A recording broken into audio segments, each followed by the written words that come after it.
The harmattan wind howled through the dark night in Ibadan, Nigeria, rattling the patched zinc roof of a tiny hut on the edge of Bodija. Inside, the piercing cry of a newborn cut through the moaning wind. Mama Oyin, the elderly midwife, sat beside the lifeless body of a young woman who had given her last breath to bring the child into the world. She looked down at the fragile baby girl wrapped in a thin Ankara cloth and murmured, "This child has no one." As she rose to leave the infant to fate, a figure appeared in the doorway. It was Mama Folake, a market woman from Dugby, her wrapper dusted from the road. "Give me the child," she said firmly. Mama Oyin hesitated. "You already have a daughter, another mouth to feed." "I said give me the child." The midwife handed her the baby. Folake pressed the tiny body to her chest, feeling its warmth. She had no idea this child would one day become both her greatest burden and the source of her deepest regret. She named the girl Ifeananya and carried her home to her cramped room in Sabo, where her own daughter Adizwa slept peacefully. The morning sun rose over Ibadan, Nigeria, painting the red rooftops of Makola in gold and sending long shadows across the dusty streets of Dugby. Ifeananya woke before dawn, as she always did. She filled a yellow jerrycan from the clay pot in the corner, balanced it on her head, and made the short walk to a Leshenloy stream to fetch water before the market women arrived. Back home in the Sabo compound, she swept the yard, stoked the charcoal stove, and prepared yam porridge, its steam curling into the cool harmattan air. By the time Mama Folake and Adizwa stirred, Ifeananya had already worked for hours. She placed steaming plates before them, then ate from a small calabash in the corner. Afterwards, she tied on a faded wrapper and followed Mama Folake to Oyai Market, weaving through Dugby's busy roads where the air carried the smell of roasted corn, exhaust fumes, and palm oil. Adizwa lived a life untouched by chores. Her hair was always neatly threaded with black wool, her skin gleamed from shea butter, and her wrappers were fresh from the stall. When she walked to the football pitch near Adamus Singba Stadium, the local boys whistled and called her name. But lately, their glances had shifted. Eyes that once chased Adizwa now lingered on Ifeananya, the quiet girl who carried firewood on her head without complaint. Her skin glowed deep brown under the sun. Her almond-shaped eyes caught the light like a calm river at dawn, and her hair, long and dark, swayed in the breeze. Whispers started among the market women. "Is she really Folake's daughter? She looks nothing like her." Adizwa noticed. She saw the way Segan, the handsome cocoa trader's son from Agodi, leaned closer to hear Ifeanyanya's soft replies. She saw the way even strangers turned to look at her stepsister as they passed.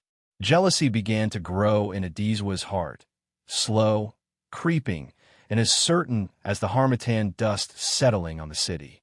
The late afternoon sky over Ibadan hung low with heavy clouds, the kind that promised rain but never quite delivered. From a yard of their Sabo compound, the distant honk of taxis in Dugby mingled with the clang of pots in Mama Folake's kitchen. Ifeananya had just returned from Elio River, her wrapper damp at the hem from rinsing clothes. She bent to place the folded laundry on the bamboo bench when she heard voices from inside. "She's not even your real daughter," Adizwa's voice hissed. Ifeananya froze, her bare feet rooted to the sandy floor. "She's adopted, Mama. That's why she's different. She's a burden. We should have left her long ago." There was a pause. Then Mama Folake's weary sigh filled the air. "You're right, Sua. She was never mine. I should have left her that night in Bodija." The words struck Ifeananya harder than any slap. Her chest tightened. Her breath came shallow. She had lived her whole life believing she belonged, believing she was loved. Now, in the space of seconds, that belief cracked apart like dry clay under the sun. She slipped quietly to the corner of the yard, clutching her wrapper at her chest. That night, everything changed.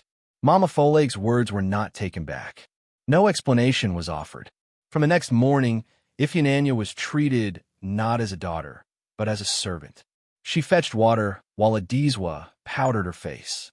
She scrubbed cooking pots while her stepsister laughed with friends at the roadside suya stand near Makola. Meals were no longer shared. Ifeananya ate whatever remained in the pots after the others had finished.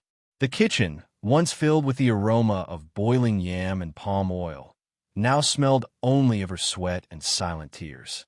The midday heat pressed heavily over Ibadan, Nigeria, the air thick with the smell of fried akara from roadside stalls. In the Sabo compound, Mama Folake's voice cut through the stillness. "You will marry Cunnel," she said flatly, arms folded across her chest. Ifeananya blinked, stunned. "Cunnel?"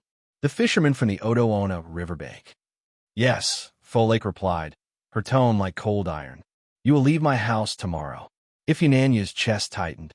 Everyone in Bodija knew Cunnel, a poor man who lived in a leaking mud hut at the river's edge. He walked with a limp and was mocked by villagers as useless. "Mama, please. Don't call me Mama," Folake snapped, gripping her arm. "You are nothing to me. You will marry Cunnel and be gone." Adizwa leaned in the doorway, her lips curved into a cruel smile. The next morning, without lace, music, or family blessings, Ifeananya was escorted through the dusty streets to Cunnel's riverside hut. Children paused their play near the dugout canoes to watch the quiet, humiliated bride. Her heart pounded in her chest, not from love, but from loss. Cunnel's home was as the whispers had described: a patched zinc roof, one creaky wooden bed, a single stool, and the damp smell of river water. "This is your home now," Cunnel said, his voice quiet but steady. Ifeananya nodded silently. From Mama Folake's compound to this, was this truly her fate? Night settled over the Odoona riverbank, the air carrying the croak of frogs and the rustle of palm fronds in the wind. Ifeananya curled on a raffia mat on the floor, bracing for the worst. She had heard stories of men claiming their husband's rights on the first night. But Cunnel simply lay on the wooden bed, turning his back to her. The only sound was the wind whistling through the cracks in the walls. By morning, the village women had already gathered at the stream, pretending to fetch water, but really waiting to see her. "Look at the rich man's daughter now," one sneered. "Married to a beggar. Does he even have Gary to feed her?" Another asked with a laugh. Ifeananya kept her eyes on the ground, swallowing the burn of shame. Then she saw Adizwa, dressed in a bright new wrapper, skin glowing from coconut oil. "Sister," she said sweetly, voice dripping with mockery, "how's married life?" Ifeananya clenched her fists but said nothing. Days turned to weeks. Ifeananya fetched water, cleaned the hut, and cooked small meals when there was food to cook. Life was hard, but it was still better than the cold contempt of Mama Folake's house. One afternoon, in Oyai Market, she stumbled under the weight of a basket of yams. They spilled onto the ground, and nearby women laughed. "Even as a poor man's wife, she's still useless," someone muttered. Before she could gather the yams, a strong hand reached down. She looked up and saw Cunnel. Without a word, he collected the yams and handed her the basket. "You don't have to carry everything alone," he said softly. Something shifted in her heart. That evening, her stomach growled loudly as she sat outside peeling cassava. Cunnel, who was sharpening a knife, stood up and disappeared inside. He returned with a small wooden bowl of boiled yam and palm oil. "What about you?" she asked. "I already ate," he replied casually, but she noticed there was no second plate. It was the only food in the house. The late afternoon sun dipped low over the Odoona riverbank, its golden light shivering across the water. Ifeananya balanced a sloshing bucket on her head, the weight biting into her neck. The harmattan haze pressed hot and dry against her skin, and every step tugged at the edges of her strength. By the time she reached the hut, her vision swam. The bucket slipped, crashed, and the world tilted. A thin ringing filled her ears before darkness took her. She woke on Cunnel's bed. A cool cloth lay across her brow. A clay bowl steamed on the stool. Cunnel sat beside her, worry drawing lines across his face. "You fainted," he said softly. "Don't move.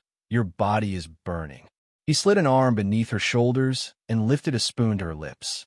The bitter herbal drink ran warm down her throat, easing a tightness she hadn't noticed until it loosened.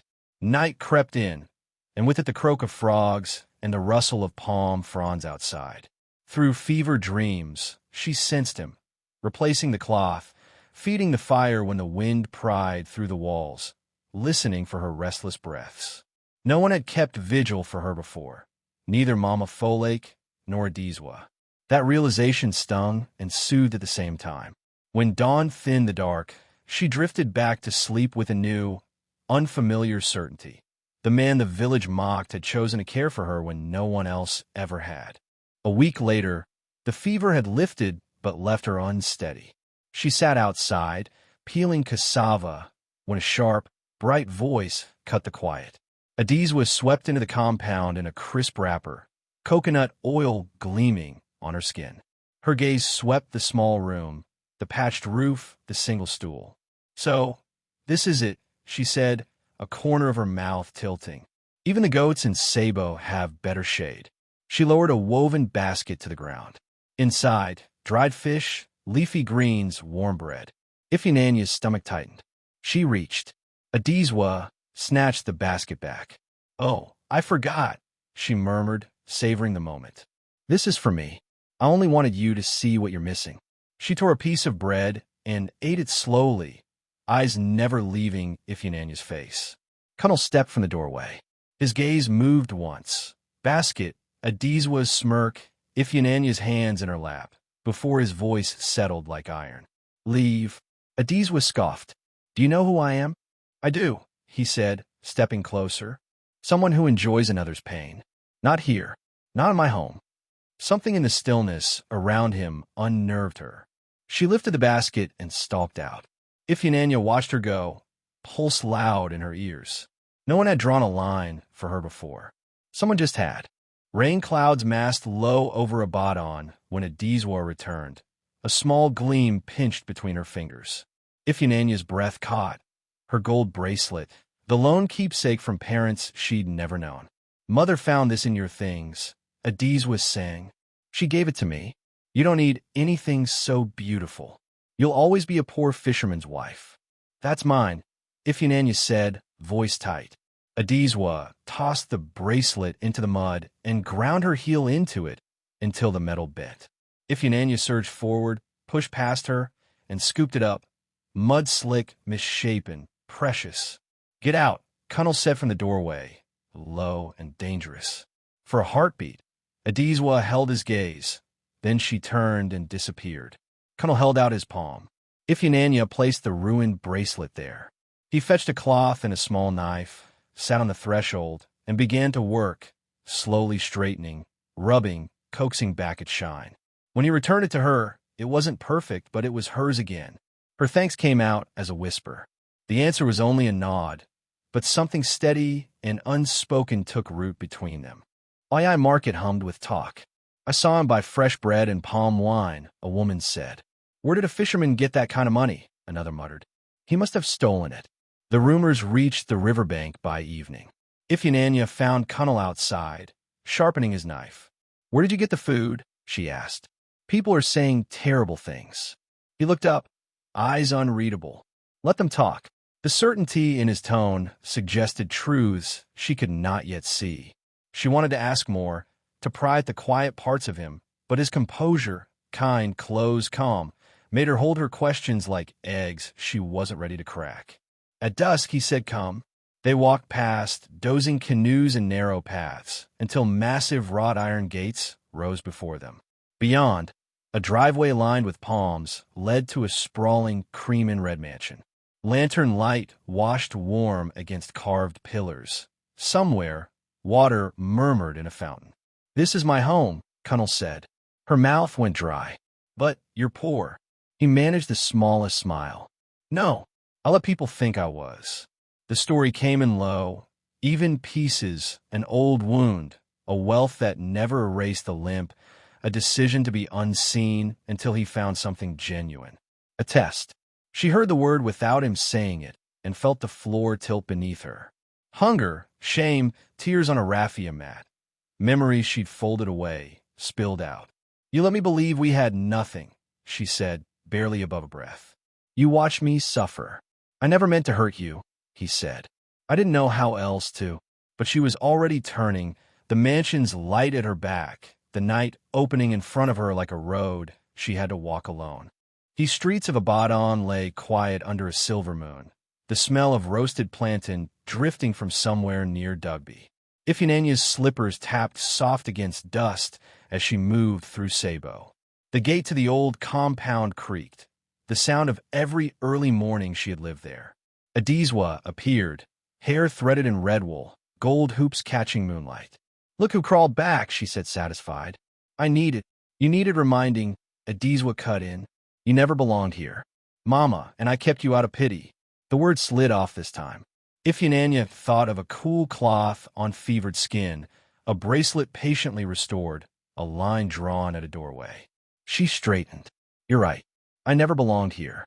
For the first time, I know where I do. With that poor fisherman, if love is poverty, I would rather be poor forever," she said, voice steady. She turned and walked away. Back at the mansion, the compound lights glowed like small suns. Cunnel waited at the gate. "Where did you go?" "To think." "And what did you decide?" She swallowed. "I don't know, but I came back." His shoulders eased. "Then we still have time." News of Cunnel's wealth reached Mama Folake like a spark to dry grass. Rage burst up. Images of lace and gold at Adizwa's wrists, a life she imagined stolen. Under a kerosene lamp's tremble, she gathered malice. Traitors too bitter to wish well, idle men hungry for trouble. "She doesn't belong there," Mama Folake whispered. "That mansion should have been Adizwa's." Heads nodded. Envy thickened. At sunset the next day, a crowd moved toward the gates, sticks and stones in their hands, borrowed courage in their numbers. Inside, dinner steam curled from bowls. The shouting rose and one voice cut through. "Iphigenia, come out here." Iphigenia flinched. "Mama Folake." Cunnel stood, face hardening. "Stay," he said, but she followed to the entrance. The mob seethed against the iron. Mama Folake pointed, words like spit. "You ungrateful wretch. You stole what should have been Adizwa's." Cunnel stepped forward. The air seemed to tighten. "Enough," he said, quiet, and somehow as loud as thunder. "You come to my home to threaten my wife? If any hand rises against her, it answers to me." Sticks lowered. Faces shifted. The man at the gate was not the limping shadow they'd mocked. He was a pillar they could not move. Even Mama Folake's color drained. The mob thinned, then broke, envy trailing away like dust in departing feet. Iphigenia's lungs unclenched. Cunnel didn't look at her. He looked past the emptying road as though holding a door shut against a storm that had finally spent itself. A week later in Sabo, a letter found Mama Folake's lap as she peeled cassava in the shade. Her hands, toughened by years of market work, trembled as she broke the seal. "Mama Folake, I know you never loved me. I know I was never wanted. Still, I do not hate you. My life is new now, peaceful, loved, and full. Cunnel is kind. I lack nothing. I wish you had seen me as a daughter.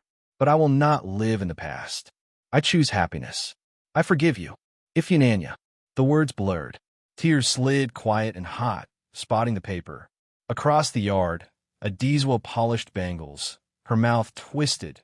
Greed flashed briefly in her eyes, and for the first time Mama Folake saw her own reflection there.